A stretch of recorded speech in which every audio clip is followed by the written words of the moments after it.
Hello and welcome to another edition of Teaching Restored, where we teach and we talk about how to teach the gospel of Jesus Christ. I'm Kevin Jones. I'm Julie Hilliard.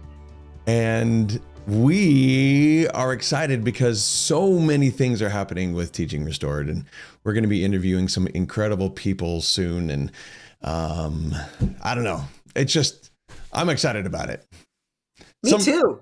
I'm seriously excited about it. It's going to be awesome. Yeah, it's going to be great. But for today, for this episode right here, Julie had quite an experience with some missionaries and talking about questions. So I'm going to let you take over and talk about this, Julie.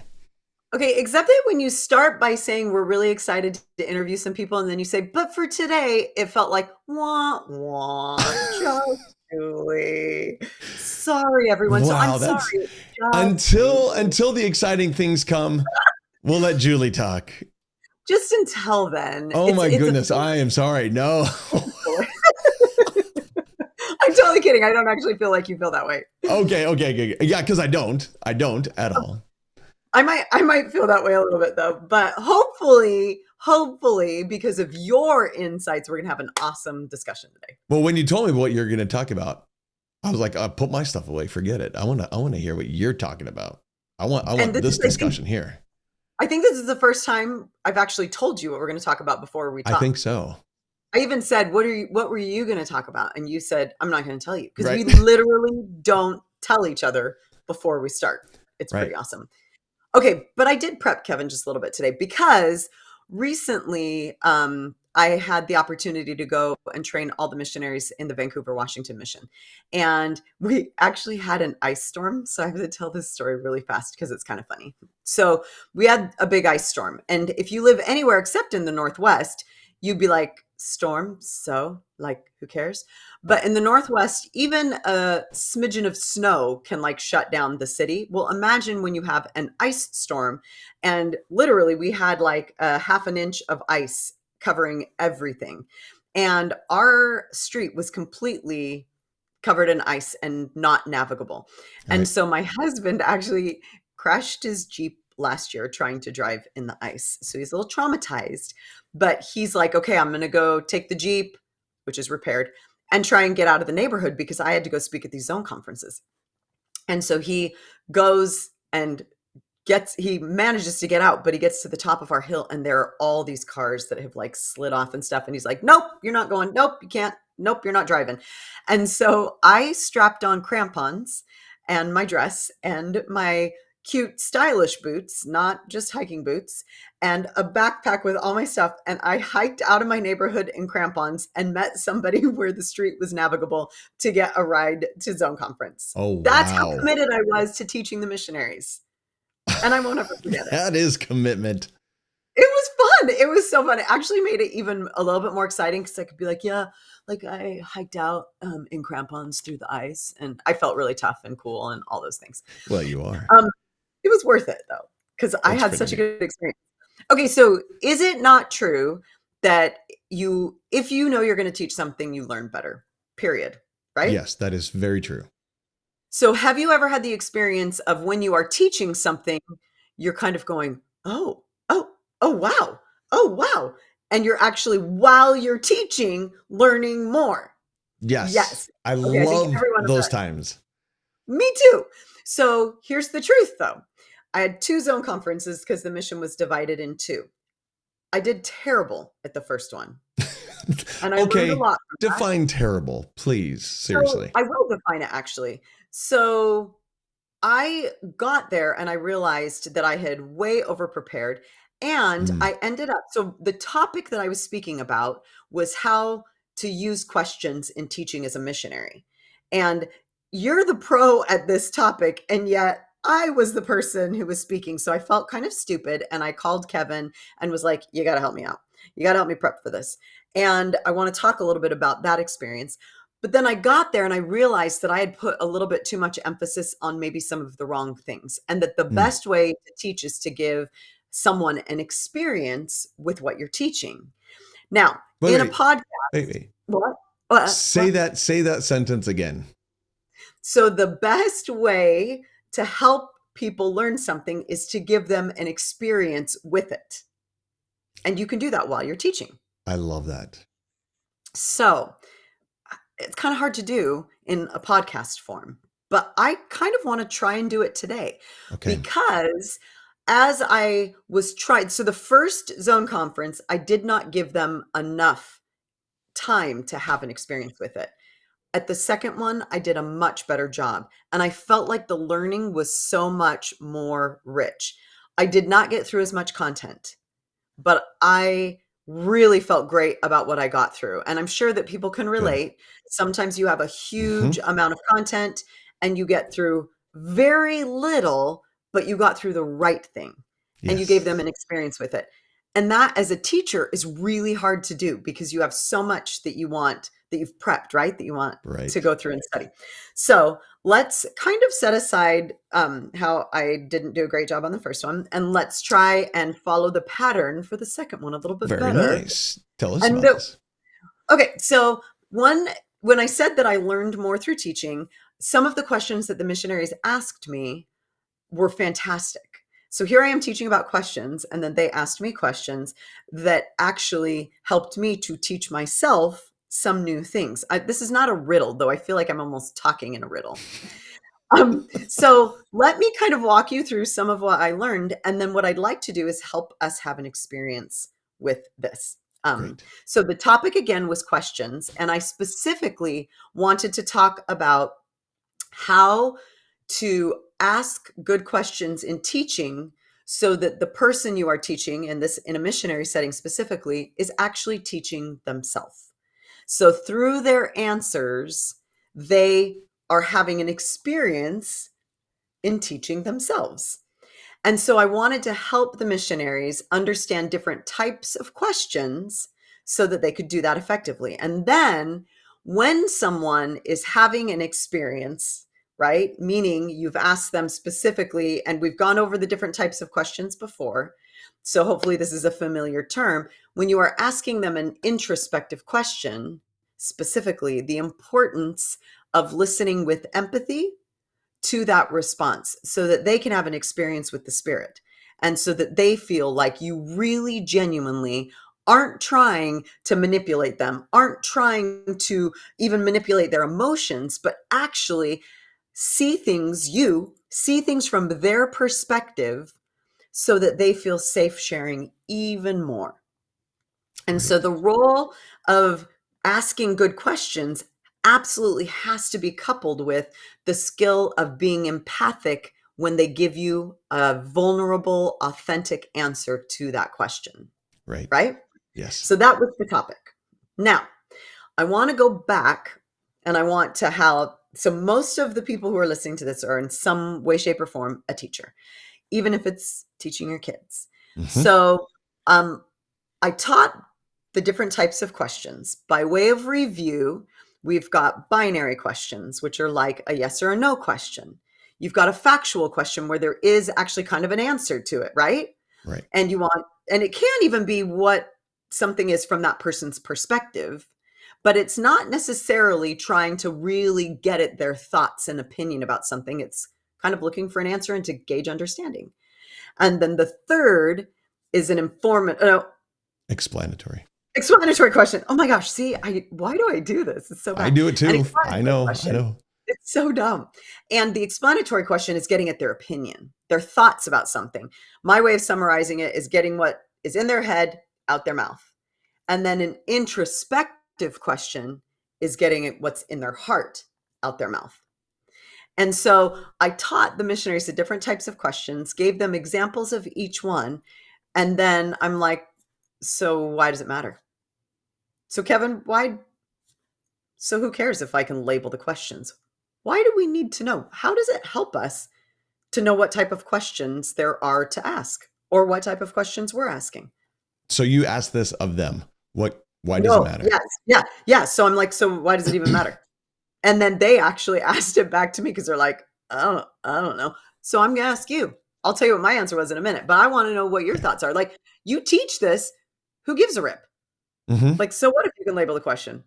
Right. Why does it matter? When you can dive in and label a question, And well, I take this generically. If you Okay. can take any topic and kind of break it apart and label each part, suddenly you understand the role each part plays. Okay. And that they are different. It isn't just, for example, if we going back to questions itself, a lot of people think that there are closed-ended and open-ended questions. And that's Right. it, right? That's what most Yeah. people would say. But when you dive in and take the open-ended and break that apart and realize that you use specific questions at specific times in specific ways for different results, then you can more effectively teach. You can more effectively ask the proper questions at the right times and engage more, bring the spirit in more. I mean, there's so many different things that you can do with it. So that's the answer I'll give. Okay, so different types of questions elicit different types of responses, right? Right. And they serve different purposes. And your ability to understand, like if you understand that better, you can literally understand the topic better almost Yes. that you're teaching about. Yes. Okay, I totally agree with that. However, so I want to push on that just a little bit. Can't it confuse you more to analyze it? Like as you're going through and you yourself are trying to ask questions, do you ever start getting tripped up because you're focusing on what type of question you're asking? I don't. Um, Because you know it inside and out. Okay, normal humans, Kevin, normal humans. Do normal humans get tripped up if they well, start I to would. think about it too hard? Yeah, I would. I would say I would hope not, because the point isn't to say I'm going to ask an introspective question right here. It's almost more of a flow thing for me, to Okay. where it's okay. It kind of naturally comes into this, but if I identify it and use it, it becomes more effective just by knowing the difference, if nothing else. Um, Okay. so I don't know if that's where you're going, or if that helps at all. But I could see how some people would say, okay, I mean, if we take it too literally, all right, now I have to ask a factual question. Now I have to ask. No, you don't. We need to Right. back off from that, right? And that's good to know, but back off and let it flow more. So that's what I'm going with. Okay. So that's kind of where I landed. So I started teaching them these, and they almost feel sequential, like they build on each other. Like you can Sure. very naturally ask a binary question and be like, well, does that make sense to you? Yes or no? Well, tell me what you understood. And then that's Hmm. kind of like getting at a factual question. Okay, so what do you think da da da da da that what do you think that could mean if you're in the situation? That's an explanatory question. Now, what about for you? And you could almost get a little bit attached to the fact that they're linear. And what Right. I realized is you kind of have to go like this a little bit. And what happens naturally, right? So Yes. what is the most natural question to ask? And because I'm a very linear sequence person, like I love stability, I love to be able to put things in order and understand them in a linear way. I actually had to talk myself out of doing that when it comes to these questions. So my response to the missionaries was similar to yours, but it was also a little bit different. I said that part of why you want to understand this is because of the fact that you can use that knowledge to improve your questions. So, for example, I'm really good when I'm teaching at asking factual questions, and a lot of people do. And you're Hmm. sitting there going, well, that answer is kind of obvious. And then you feel dumb raising your hand. Like if you're in a class where they do a great job of just asking factual questions, you're like, okay, they're leading me. They're leading me somewhere. And you sense it. Yeah. Right. And Right. so I will think in my mind, I don't want them to feel like I'm leading them to a specific place. I actually want them to feel like we're on a journey together. And so I can use it to say, okay, my teaching style, the way that I want to teach is more to facilitate a discussion, but I'm not going to march ahead and say, now fall in line, chickens. Instead, I want to be marching together and having an experience together. That's how I like to teach. That's And great. so if I find myself doing a little bit too much of that, I can now, because I understand the different types of questions, say, it's because I'm asking too many factual questions. Hmm. They feel like I'm trying to take them to, a specific answer. So any other answer is going to be wrong. So I'm not going to be quite as engaged because I don't know if I'm going to get the right answer. Does That's that make good. sense? Yes. Yes. Do you want to build on that at all? I sensed that you had something to say. Yeah. So I totally understand that. And I totally get where you're coming from. I'm going to add something, a different perspective, maybe, because I hadn't quite thought of it like that. When you see it, when you're talking to someone and they're giving just factual answers, and I think this actually just meshes with what you're saying. When they're giving factual answers and you can recognize that as only factual answers, and they're engaging this much, and then you Yes. realize, oh, I need to help them get engaged much more. Then if you continue to ask factual questions, you're not going to get any deeper. Yep, You that's all have you're to going to go get. deeper and how to ask the questions to get the deeper. So yeah, it's pretty much the same thing, but looking at it from the perspective of the engagement of the people, recognizing their engagement and realizing, no, I want to get to their heart. I don't want to just get to they're just answering on the surface level. I need to get deeper. So by asking the different types of questions, you can get there. Okay, exactly. So when I was using that example of kind of a factual question, part of that's where it kind of became clear to me that no, if I want people to go deeper, I have to ask a deeper question, and that's on me. Like if we want to have a deeper, more kind of heart discussion, we have to understand the different types of questions, because we can be like, well, why? Like I've been there before where I'm like, why am I not getting the type of engagement that I really, really want? And Right. honestly, I 100% in hindsight could track it back to the types of questions that I'm asking. Hmm. And so recognizing that going into a lesson, that's the power of these questions. And so I said to the missionaries, you can spend all the time in the world preparing to teach a principle and articulate it well. But it's more important that you actually figure out how to help them articulate it. And you do that by asking questions. Nobody gives you a medal for being able to say something well and have really great words to put to it. And wow, you explained that so clearly.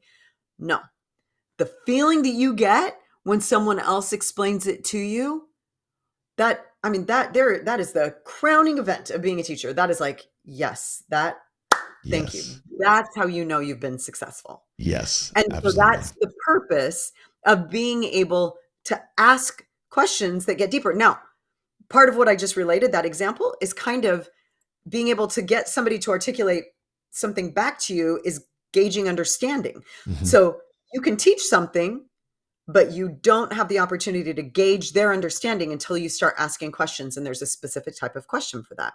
Mm-hmm. Next level, you don't have the ability to start gauging whether or not they understand how that applies to them until you get to the next level of question. And you don't have the opportunity to help them have an experience with the spirit until you get to the next level of questions. And that serves that purpose. And That's so very that well said. that was really kind of insightful to me, because I can teach all of this to these missionaries and then I'm like, now go have fun teaching. Prepare your questions before you go.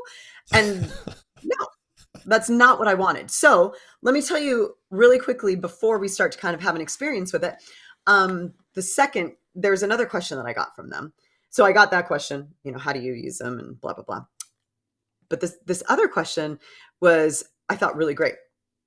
So it was one of the sisters asked me, how do you do this so they don't feel like it's an interrogation? Mm. So I have my answer to that, because it actually really, I thought about that. And then I said to her, let me model asking the questions that I just, shared with you. And I want you to tell me how you feel. And so we had a little bit of an experience with it. So what would your answer to that be? And then I want to tell you what I did. So let me get this clear. First off, when she asked this question, how do you make it so that they don't feel like you're interrogating them? You said, instead of answering her, you went and modeled it. You said, let me show you kind of how that might work, rather And I than did telling something her. specific. Yes, and I did something very specific. So I I gave her an experience with it. Yes, I can see where you're getting. Tell me though, what would you have done? Like, how would you have responded, and what would you have done? Oh, that's a good. I don't know right off the top of my head. Um, if I were just going to respond, I think I would say something along the lines of, by asking the questions, you're trying to get them to have it come from within, and they almost enlighten themselves. And it's really the spirit that it enlightens them. But really, if it's like a factual question, and if you're asking so many factual questions over and over again, it's obvious that you're leading them somewhere, right? And Right. then they can go, okay, next step is this, next step is this. But Right, if right, you right. get into the introspective questions, then they start almost leading where it goes because of their thoughts and their feelings. So Okay. that's how I initially would respond. But I want to hear this. So it feels less like an interrogation if you can get to the point where they can respond with their thoughts and their feelings, right? Yeah, because it's about them, and they're really kind of creating the content, if you want to call it that. Yeah. They're creating it, and you're just responding to that. So in a way, it's no longer an interrogation because they're leading the discussion at that point. Okay. How, though, do you make it so that they feel like they're leading the discussion versus you're asking questions and they're responding? I don't know. What's You the tell key to me. that? I'm excited to Okay. hear about this. I want So to this hear was this. one of my kind of aha moments, right? It has everything to do with responding empathically. So when I asked these questions, so I literally went through a series of questions. And as I asked her the questions, instead of just moving on and answering, like she would answer it and I'd be like, yeah, great. And then move on. Mm-hmm. I would repeat back what I heard that person say. So in this case, the sister. And so she would give me an answer and I'd be like, oh, so da da da da da. And I would repeat it back, not verbatim, but kind of like summarizing what she had just said. And so she could then correct me if I said it wrong, add to it if she felt like adding to it, but it didn't feel like all I was trying to do was get to the next question.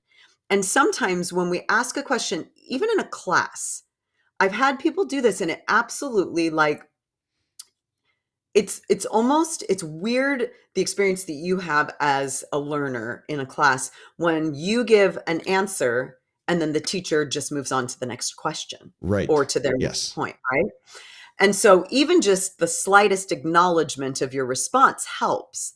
Sometimes we acknowledge a response though with, "Oh, that's excellent," or "That's awesome," and it feels like we're saying, "Good, you gave me the answer I wanted." Where if you repeat back what you heard them say or summarize what you heard them say, it feels like you're saying, yeah, I heard you. Like I'm trying to see this from your perspective. I'm not interrogating you. I'm actually trying to learn your heart. I'm trying to learn your mind. And so answering with the skill, using the skill of empathy as you respond to their answers helps it feel less like an interrogation and more like, hey, we're having an experience together. My experience is not trying to convince you of a gospel truth. My experience is that I'm trying to understand what you see, and I want to experience what you see with you. Do you see the difference? Yes. Very good And example so of that.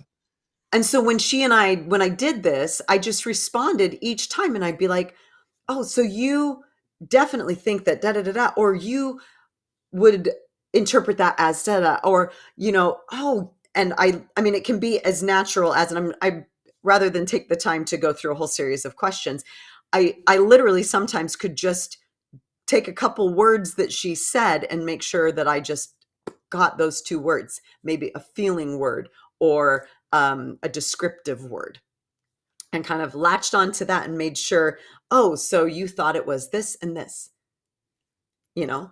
And then I kept moving and she could correct me again if I was wrong. Right. And so I noticed that as I, for example, did that in this little interaction. I actually went through and did a binary question, a factual question. I went through the sequence because I was modeling the types of questions that we ended up stopping on the explanatory question before we even got to the introspective question and chatting about it for a second. Mm. And that's exactly what you want. You want to talk about what they want to talk about, not what you want to talk about. Wait, so that sentence right there, I think, is so enlightening, because that isn't often seen as the role of the teacher. The role of the teacher often, Right. connotatively, is I'm going to teach you, rather than trying to get into their experience and experience it with them, and trying to Yes, learn with them rather than at them, in a way. exactly. Right? Okay. Exactly. Trying to learn with them. So that again goes back to my thing. Our students are not chicks that we want to follow behind us and we lead them to a specific place. Instead, we want to experience it together. Now, do you hold the map? Yes, you hold the map.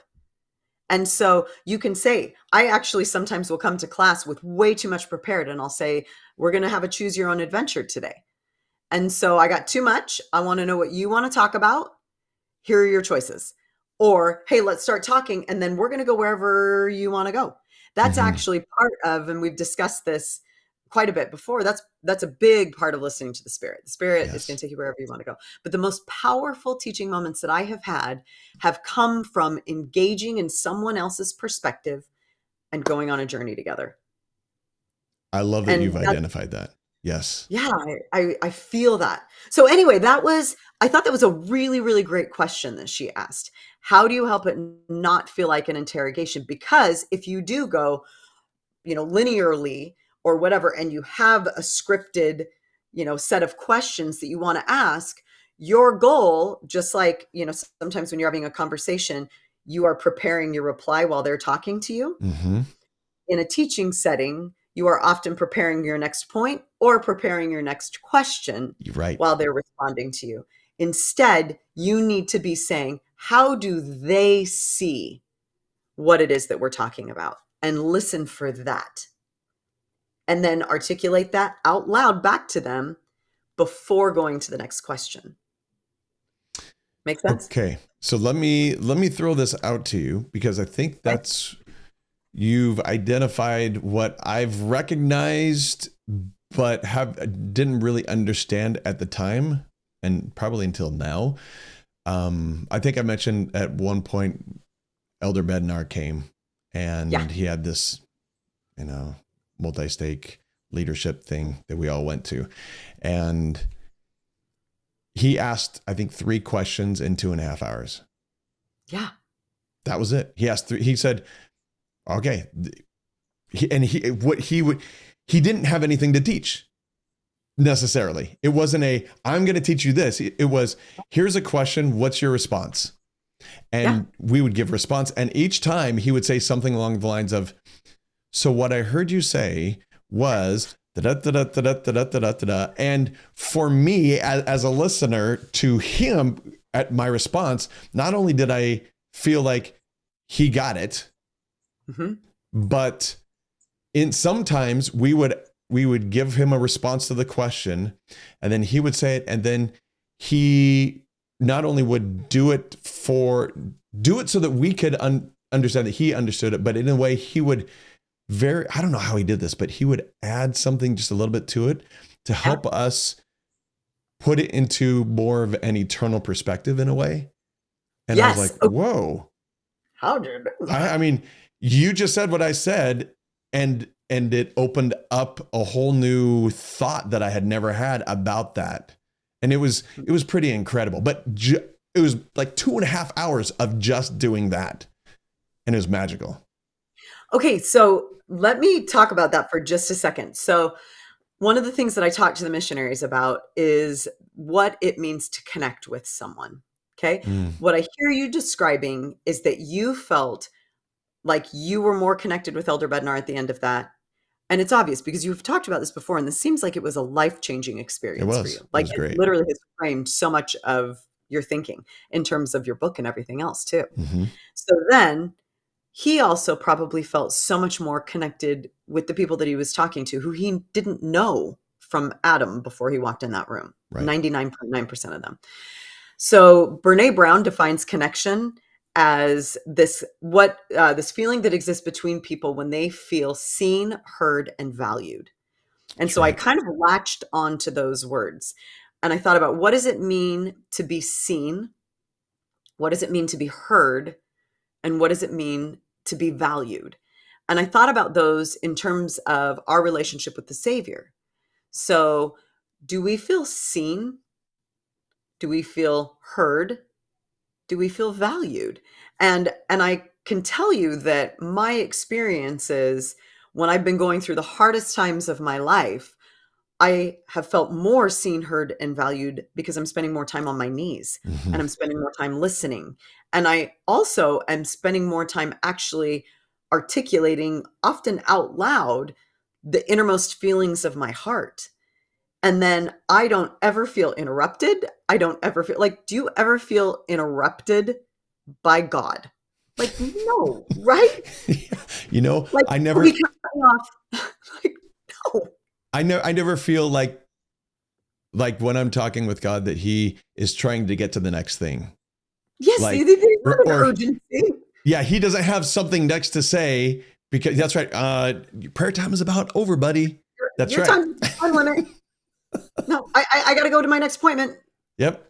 No, I have so many things to tell you, and you're not letting me tell you. So shut up, so that I can just tell you right now. like I do. Yeah, never, Right. never, never, never. Notice that he wants you to drain it all, right? And then what happens? You are more receptive to what he has to say. Hmm. It's almost like Heavenly Father gives us emotional air by listening. That is beautiful. We are supposed to do the same thing for others. We give them emotional air by listening. And when we are listening with empathy, we help them feel seen, in part because we are literally saying, here's your perspective. Let me now see if I can see it the same way. And that's, I feel, helps people feel seen. They feel heard because you've allowed them to speak and share. Hmm. And they feel valued because you are validating that, yes, I heard you. What you have to say is important to me. Your feelings are important. Your prior experience is valuable and it can enrich my life. I want to know more. And so that type of connection that Heavenly Father beautifully models is the same way we ought to be treating other people. And people, the fruit of that is connection. The fruit of that is an increase in authenticity, the desire to be more vulnerable. And ironically, asking questions is exactly how you connect with people. But if you stop with questions, you will mess up. You have to then listen with empathy to their replies. And that's where they feel the connection. That's so well said. And I so love that. that really speaks to me. That really Yes. became important to me as I was talking to these missionaries, especially. And it really kind of sunk into my heart and soul, if you will. And so as I started thinking about how do we do that more effectively, and that goes back to the question of having it not be like not feel like an interrogation. Right. We literally have to take the time and make the effort to see it from their perspective. Now, it became clear to me that I hadn't taught that super effectively, specifically in the first zone conference that I did, when right after the elders, the APs got up and they were running the elders and sisters through a role play, an exercise, and they had all been asked to prepare like a street contacting experience, like that teaching moment that you might have on the street, kind of out of the gate with somebody. And they got up and they were modeling this with another set of missionaries, and they asked a few questions to do this. They use questions to help teach a point. And oh, that reminds me of another point that you just said that I want to make sure that I get back to and comment on. So really quickly, though, I'll finish Okay. this. So when they did that, the words that I heard coming out of the missionaries' mouths in response. So they would ask a question, the person would answer, and they'd be like, "Yeah, totally, I totally agree. Oh yeah, oh that's amazing, that's awesome." Yeah, okay, da da da da. And they would just go to the next question. And I'm like, oh man. So I got permission from the mission president and I interrupted him. And I said, you know, tell me if talking to the missionary that was basically playing the investigator. I said, tell me how you felt, chatting with him. Tell me what it felt like as he would just kind of go to the next question. And it felt like he had a point to make, like he was trying to convince me of something. Right. And so I challenged it was the AP that was actually modeling it. And I said, what would happen if you were to repeat back what you heard him say instead of moving to the next question? And he's like, well, I thought that by kind of agreeing with him or saying, making some kind of comment on what he made, I was empathizing. And I said, actually, in doing that, you are agreeing or disagreeing, or you're making some kind of a judgment on it. And I said, those are no-nos when it comes to empathy. That's your perspective. You want to Right. understand his perspective better. And so they were like, oh. And so we went through and did the exercise again. And so the next day, as I knew that they were going to set this up, I actually set it up for them and Mm-hmm. taught the importance of kind of responding with empathy to those things instead of just moving on to the next question, because it feels more like an interrogation or more like you're trying to convince somebody of something or make a specific point rather than having an experience with them. And especially, and somebody actually asked this question as well, missionaries come with like a neon sign that says missionary. Oh, wait, it's a name tag. It's not neon. And that to some people means they want to convert me. And so Right. the elder asked, we're kind of set up to fail out of the gate a little bit. How do Mm. we convince people that we're sincerely interested? Like, how do we do that? And I said, you convince people that you're sincerely interested by building trust, by taking a genuine interest in their perspective rather than coming into a relationship wanting to teach them something specific. As a missionary, you lead with something you want to teach. That's how you start the conversation. But then you immediately change your focus to perspective taking and try and understand it from their point of view. And that will show them by example, without you saying it, that you have more of an interest in connecting with them than in convincing them. That's almost the opposite take of what I think we have seen. And when we're on our missions, I think the exact opposite of that, because when we prepare as a missionary, when we prepare to teach the gospel, we go, all right, we're going to meet with so-and-so. What should we teach them? Yes. That's the first thing, right? What should we teach them? We're going to teach them this. So we go there and we look for any opportunity, any opening to go, okay, here we're going to teach you, rather than we're going to connect with you. And when Yes. we connect with you, like you said, I don't remember if you said that just now or when we were talking earlier, or whatever, but when we connect with them, they almost just teach themselves Yes. in a way, right? Yes. And Exactly. that's a completely different perspective. I mean, if a missionary were to go in and say, I want to teach this person the first lesson, and all they did in the first hour of being with them is just connect with them and get to know them and really build that trust, great. We Right. didn't get through the first lesson, didn't even touch the first lesson.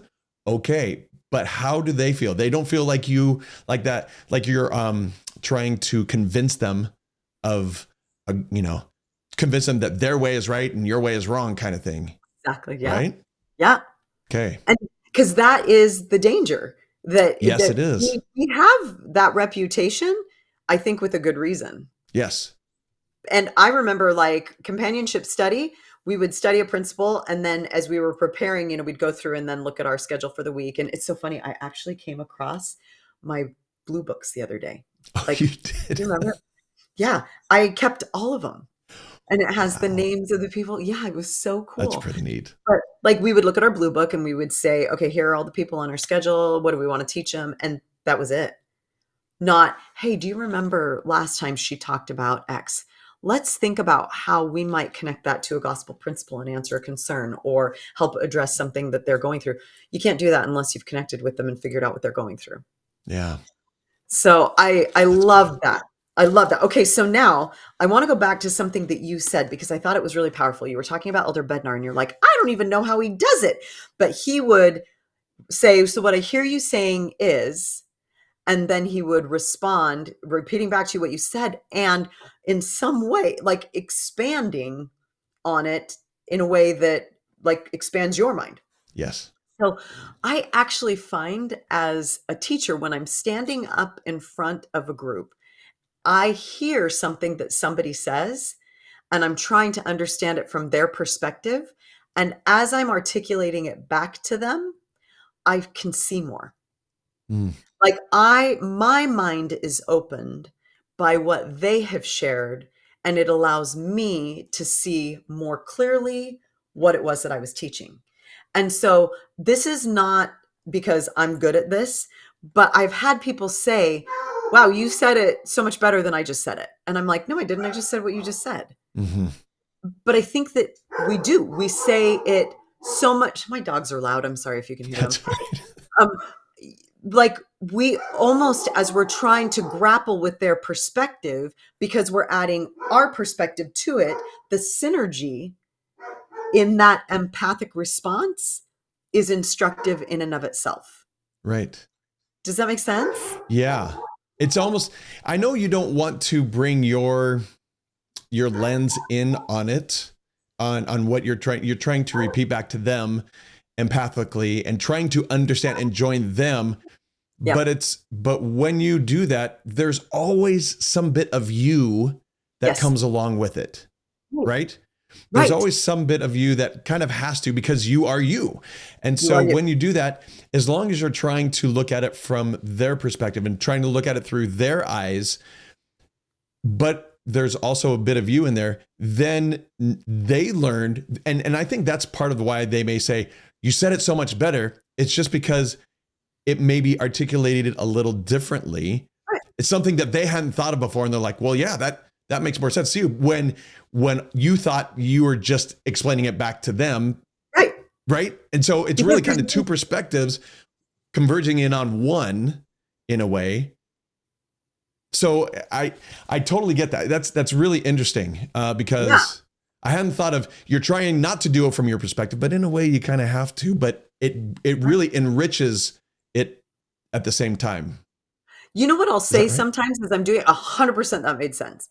As I'm doing it, I will sometimes articulate it back to them, but then I'll say, can I add to that? Mm-hmm. And so you're not diverting, moving on to your next point.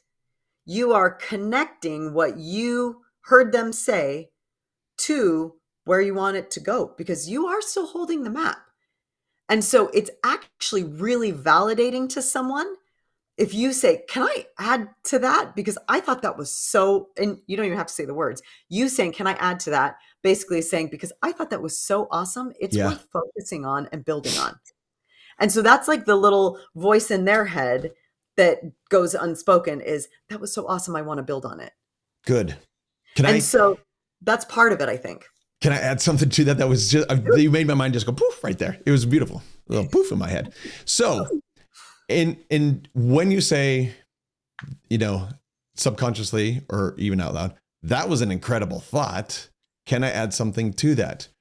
Another way that I recognize that I have done that is to say, wow, okay, I've got another question for you then. And then ask Yeah. another question.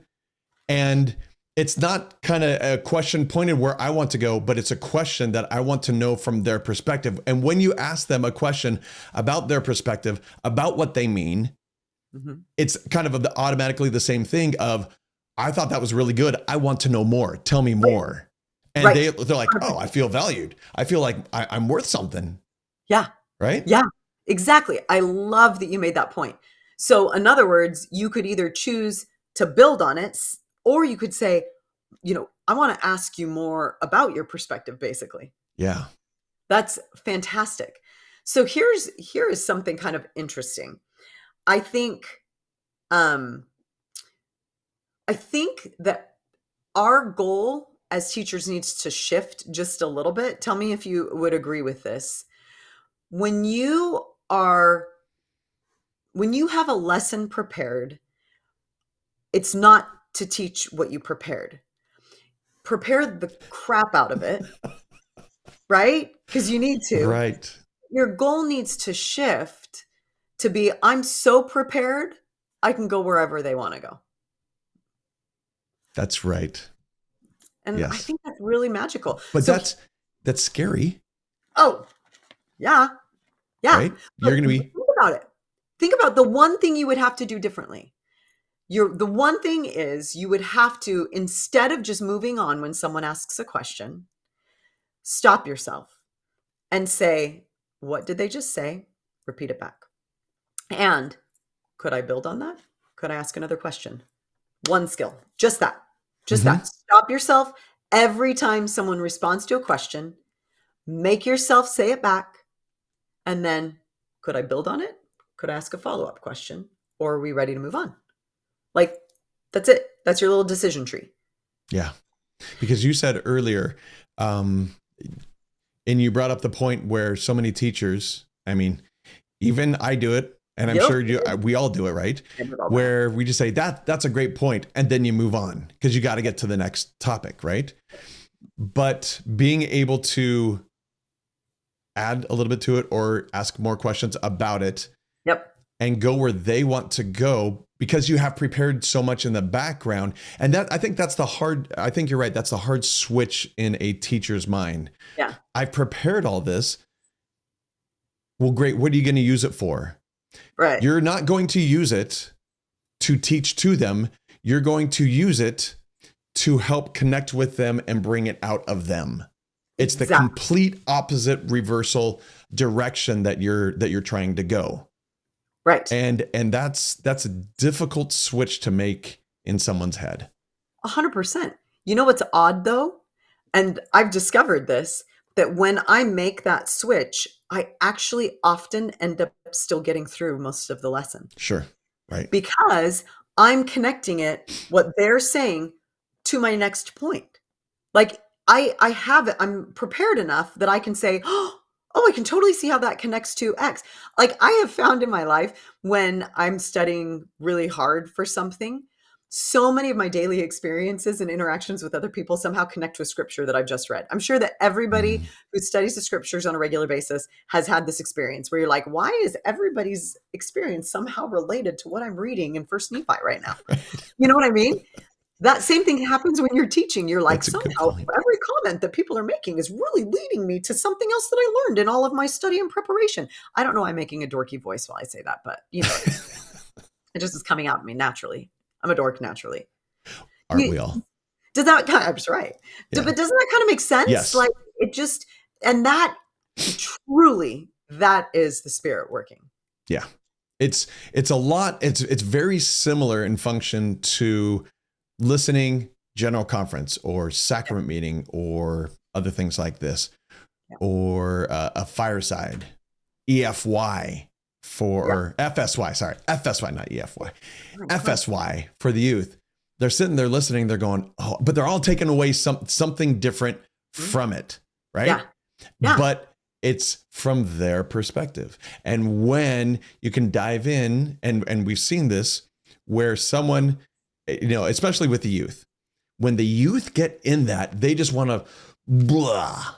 They want to say everything that's going on. And I love those moments because they're getting all these aha moments that you have actually probably had experiences with. And you just kind of sit back and go, it's happening. It's working, right? Yes. And you can allow them to do that. And because you've had experiences, you can ask a follow-up question to help deepen your understanding of where they're coming from, or add a little bit to it because you've been there already, because you've prepared it already. Right. And that, I think you're right. That is the real value of all that preparation, is to, when they bring it out, when they're able to articulate it, that you're able to help them expand it in the way that they need it expanded, rather than I'm going to and it feels so myopic when we teach a topic and it's just this. Did everyone understand that? Okay, you got that? Good. Where do you go from there? I don't know. Right. Next topic sounds Right. good, right? Right. But when it comes from them, it feels like there's a million ways you could go with that, and because it's their thoughts, it's their feelings around it. And it's so outside of your brain sometimes Right. that you couldn't have even predicted it. You couldn't have planned for it, which is why you've got to be flexible enough to Yes. go there, right? Okay. Okay. Ready? Ready for this one? Yeah. Have you? I know you have. Why am I asking? Have you? I know you have. When you've done that with someone and Mhm. you've gotten that deep and you're in a class, let's say, and someone is just bearing their heart out and you're being empathic with them and you're going back and forth. And then you can tell they're kind of max overload, heart and mind. And they're like, whoa, I need to think about this. And then you say something along the lines of, have any of you had similar experiences? Because other people in the room are in the journey with you, and then Yeah. all of a sudden it starts coming from them as well, and that's another way to expand it on top of their experiences, but to add different perspectives in. I think we do that on a shallow level pretty easily. Here, what's the question? Does anyone have another answer? But this is so much deeper So much than different. that. Yeah. So to make a point though, you can't ask a question that's going to get at that kind of heart like purge out of the gate. No, you're And right. that's part of the point Absolutely of not. understanding all of these other things. I think that sometimes people come in and say, and da da da da, factual, factual. And does anybody have an experience with this? And I'm like, my heart's not in this yet. So part of why it's valuable to understand these different types of questions is because you literally are like priming the pump a little bit. You're saying factual, factual. Okay, we're tracking together. We're tracking together. Okay, let's talk about an explanatory. Let's get at people's opinions. Let's make it safe to express. Let's safe to share what's in here. They have to know it's safe to share what's in your head before they feel it's safe to share what's in their heart. And so that's part of why it's so important to understand the different types of questions is because you are literally building trust as you go through the types of questions that you ask so that you can get to those experiences where someone will then share it and you know that people in that room are being like, oh my gosh, yes, I remember when, oh, and they're connecting in some way to what that person is saying. And so how appropriate to tap into all of that. I love that Right. you brought that up. So let me ask you then, if someone is evaluating, they've just had a lesson with a class, let's say. If someone is stepping back afterwards, they go home, they're thinking about it. How can someone tell? And I was going to ask if they've been successful. I think that's the wrong. How do they know if they've gotten to that level when they step back and look at it? What kind of things are they thinking of? What kind of things are they remembering when they're at that level? Oh, I love that. So, me personally, I'll answer it from my perspective. I'm remembering what people shared. I'm remembering things about them. I'm remembering feelings. I'm remembering like the like I'm remembering my thoughts while they were sharing. I really do feel like it is less about remembering the facts and it's more about remembering the insight that came with it. Mm-hmm. Would you agree? I'd agree. Yeah. Okay, Okay. some Let me of what ask a follow-up question though. yeah. When you don't do so well and the class didn't get that deep and it is more facts, and when you go home, what do you think about the class? Oh, you mean like the zone conference where I felt like I botched it? For example, that one? No, not even botch it, because really from there you learned a lot from it, right? Yeah. What if you Yeah. just gave a normal class and just went, here are the facts. What do you think about the facts? Do you know any other facts? Okay, great. Okay, this is how it goes. Okay, what do you think about this? Great. And then you go home. What are you thinking about the class afterwards? Actually, not much. That's exactly what I was gonna say. I probably Yeah. don't ever think about it again. It probably never comes to my mind that I even taught that class ever again. So And why would that's you expect them to? think any Right. differently. I know. They probably never remember that class either. Right. And so as you were saying this, I think that's a big aha moment for me. If I come back thinking about that and thinking about the thoughts and feelings and their perspectives and I walk away sometimes going, man, I love them. They're so great. And my That's love for it. them has grown, right? Then wonderful. But if I walk away and I never think about that class again, I probably can improve next time.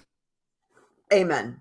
You know what's so interesting? So I I had this experience this last Tuesday, so yesterday, um, where we were having a conversation and I realized something. So somebody in the class is studying to be a social worker or a mental health counselor, and she's working on her master's right now, and she is studying about group therapy.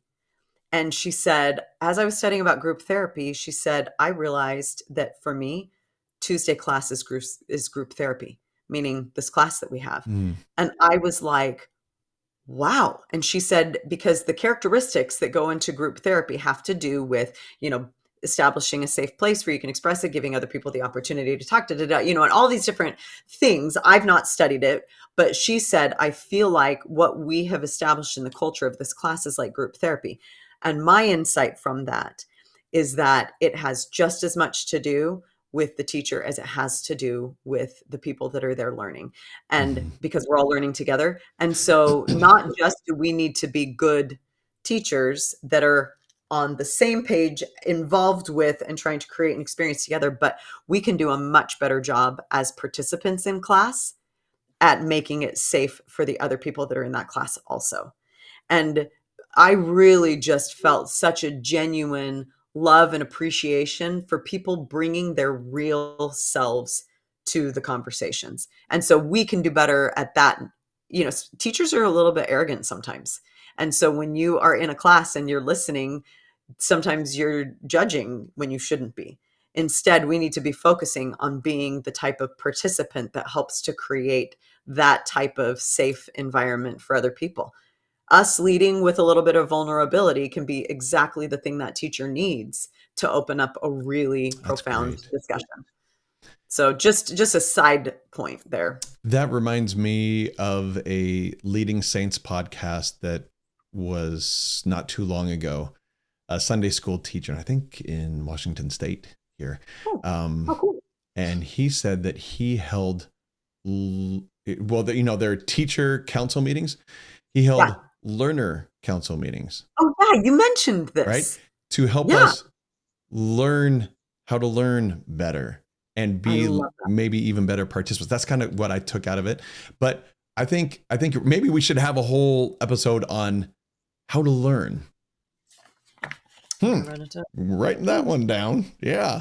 How do we learn? How do we become a better learner in I guess, oh boy, my mind is going crazy with this one. Could be a lot of different things. Could be just regular, like sacrament, but it could be classes. It could be parent teacher or parent son daughter kind of thing, spouses.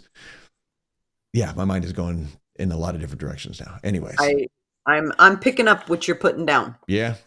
I like that side note that you have. Thank you. Very, very good little side note. That's good.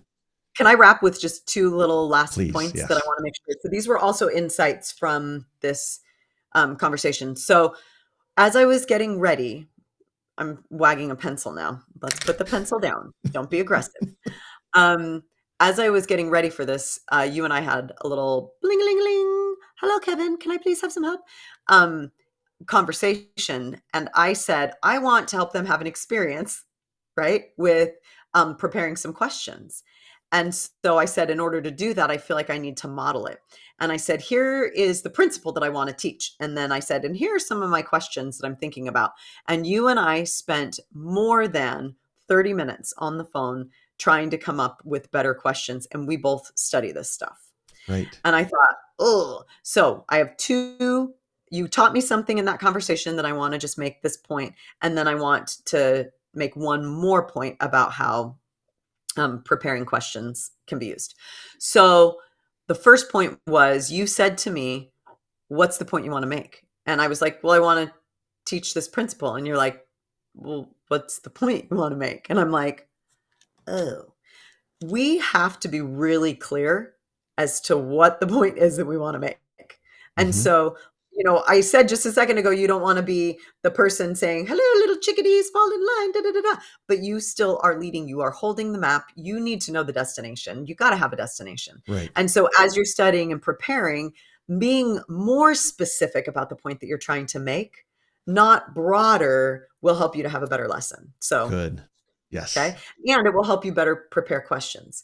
Second, as you are preparing, it's a little bit overwhelming to me sometimes to study and then go, okay, now what are the questions I want to ask to get this done? And starting with questions. So I actually do the opposite. What I actually do is I kind of outline my lesson, Mm-hmm. and then I look at the questions that naturally come up and I have them written out. So I have notes in front of me, and I go back and I read all the questions and I say, that's a lot of factual or explanatory questions or whatever. What was my real takeaway introspective question here? And I often find that I'm lacking that. And so one of the ways that I've been able to really improve my lessons lately is to do an eval post preparation of all of the questions that I've included. So instead of getting hung up on the types of questions that I'm going to ask as I'm preparing, I actually just naturally prepare and then go back and give them the once over and say, could I ask an introspective question here when I was asking one that just kind of got at their thoughts about it? Could I get at what their heart might say about it? And so, for example, I was talking this last week about like contrasting the paradigm of Laman and Lemuel with Nephi. And I was talking about a paradigm in terms of, their experiences, all the things that they had in their minds, the influences that they were choosing to listen to, the different types of things, like the stories that they were writing. Like Nephi takes time in the scriptures to describe to us the perspective and the story that Laman and Lemuel have written about their circumstances while in the wilderness. Oh, if we were back in Jerusalem, it would have been so much better because we could still have our rich, I say it with a whiny voice, but the tone there is a little whiny. So we can study, like he took the time for a reason. And I think it's because their responses, AKA tying him up, beating the snot out of him, things like that, came from somewhere. People's behavior comes from somewhere. And so he kind of outlined the paradigm. So we have these two explicitly spelled out stories, Nephi's perspective or story, and then Laman and Lemuel's. And so as I'm going through this and we're contrasting it, I'm asking people lots of explanatory and factual questions. And then I was like, so what? Like I literally got done with my lesson and I was like, so what? Interesting. And so I went back through and I started asking questions like, okay, so we now understand what a paradigm is. We now can look at these two, and we were about to apply it to the experience when Nephi's bow broke, and the experience when they, found the Leahona, and the experience when Nephi was asked to construct a ship, and the experience of, all those experiences, comparing their paradigms and then their responses. So I'm like, think about how would you describe your paradigm when it comes to life? Like, this is kind of Nephi's paradigm. This is Laman and Lemuel's. How would you describe yours? And I thought, you know what? That's actually a good question because it made me think about what influences my paradigm. How would I describe it? And I found that as people started to answer, they definitely didn't have the same answer. Some people are really driven by, for example, gratitude. Some people are really driven by a paradigm of trust in Heavenly Father, gratitude for their blessings versus trust, and so it really created a much more heartfelt discussion about how powerful a paradigm is. That's way more important than actually contrasting the two paradigms. Right. And that was because I went back through and really tried to say, those were really good questions. And it kind of went wah wah Right. when I got to the end of the lesson. I'm like, well, so what? What's the purpose? So that Yeah. So those are the two things, making sure you have a really clear purpose and then recognizing that you can actually go back once you're prepared and like judge your own questions. Think about them a little bit. And that's one of the reasons it's so powerful to understand those different types of questions as well. That's good. So as you go back, am I understanding this correctly? As you go back and kind of do a post-mortem on your class and the questions you asked, you're recognizing what kind of questions you did ask, what kind of questions you didn't ask, maybe something that you think you could have done better. And then next time, as you prepare, it just helps you that much more out of the gate, prepare better. Is that correct? Actually, no, that's not what I was saying. So you did such a good job of empathizing on that because I heard you say a lot of what I said, but you actually And I flipped it got a little bit. something So different. now, Yeah. because of the empathy, now I have the chance to correct you, and you made a really great point. So, yes, post-mortem is a great time to do it so you can improve upon it next time. I'm actually talking about doing it before you teach the class. Oh, you're I'm okay. saying, Gotcha. I'm Gotcha. saying go through and say, here's what I have prepared. Now let me improve upon it. That's Gotcha. part of developing this flexibility too, is saying, if I have really good questions, the conversation's going to go where they want it to go. And we didn't actually get through 90% of what was in here, but we got through a lot of heart stuff and application. And they could pull out, oh, in our reading, this also applies here. Oh, and in our reading, I remember reading this as I was preparing. And oh, what we're talking about applies here. So they connected a lot of those dots for me as we were going through. And so it's not just post-mortem, though that is a great time to do it. It's actually before you teach, but Yes. after you've prepared. Gotcha. Yes. I love that. Yes. Thank you. That makes so much more sense. Okay. Cause I thought, I think I'm missing something here. And that makes so much more sense. I There love you it. go. So can Okay. I just summarize really quickly kind of the three things that Please. I feel Yes. like we talked about because I didn't know exactly where we were going to go, but I knew the point I wanted to make. So the three kind of concrete suggestions that I would say we have, and I'm going to flip the order that we talked about them in. Okay. Okay. One of them, and starting kind of at the end of what we just talked about, is make sure that you clearly know where you want this to go. Like, what is the point you want to make? And make it very specific. Okay.